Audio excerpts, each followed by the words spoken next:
Hi, I'm Brandon Bunce, Director of Workplace IQ here at PMC. As part of my role, I assist organizations in helping understand themselves, their people, and where they can and should be going in the future. Because of this role, I often get asked, Brandon, what are you seeing companies do coming out of the pandemic? So I decided to share my 3 biggest pieces of advice. Number 1, there is no silver bullet. Just because Google or Apple does it doesn't make it right or mean it will work for you. Building a sustainable future workplace is much more complicated than it used to be. We must stay flexible and willing to fail fast, to learn and continuously evolve. So how do we determine the right areas to even focus on? I would say do your homework. Understand the historical data. We know utilization, even in a pre-pandemic time, was 60 to 70% on average. So we know this is not a new problem. It's one that not all of us knew existed even back then, that we continuously need to solve for. I would also say understand what data you currently have access on. Whether that is how your people work. Is it individually? Is it with others? Is it focused work? Is it creative work? Or even utilization through badge or sensors. Determine what you have and then what gaps exist so you can make stronger decisions over time. And finally, location, location, location. It all depends on what city you're in, determines how much you really want to be there or willing to commute. We know those that are in offices in New York City may be willing to commute because it's easy or it's more able to be able to be commutable, as opposed to something like Los Angeles, which obviously is one of those cities where that traffic can just be too much. So what does this all mean for your organization long term? You need to determine who you want to be, not who you are today. The old adage, culture eats strategy for breakfast, but that actually takes a lot of time for it to happen. So you need to build a culture by design, not by default. 2 of the biggest deciding factors are really leadership alignment and ultimately employee buy-in, but those can really only happen through intentionality and successful change management.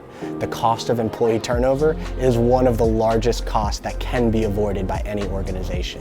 It's okay to have some turnover if it gets you to the culture that you want, but keep in mind that that turnover is not necessarily cheap.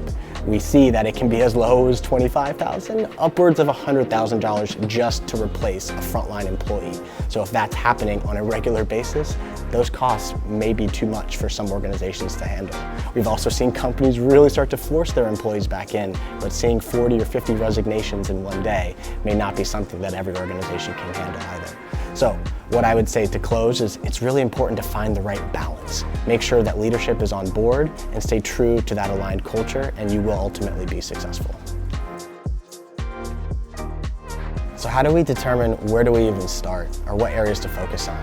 It's all about understanding that historical data. We know that on average, 60 to 70% was the utilization pre-pandemic. So this is not a new problem, it's just one that we didn't necessarily knew existed.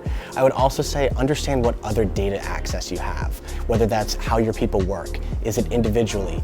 Is it collaborative? Is when it is individual, is that something that's deep focus? Is that something that is more creative? Really understanding the utilization you have through sensors or badge. All of this data is important to have access to, but also learn what you can do with.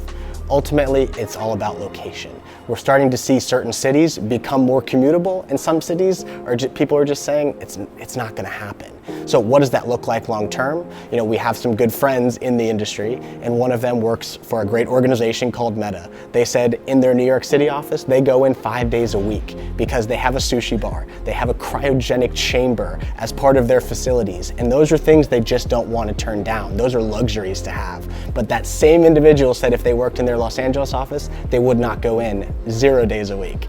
So again, it's not just all those draws into the office. Think about the human component. There is things like commute that could be a non-negotiable for people. So there's all sorts of factors that are now coming into play that we'd never had to deal with in a pre-pandemic time. So all about tapping into your people, knowing what's important to them, and really helping solve for that as best as you can so that they want to be back in that office.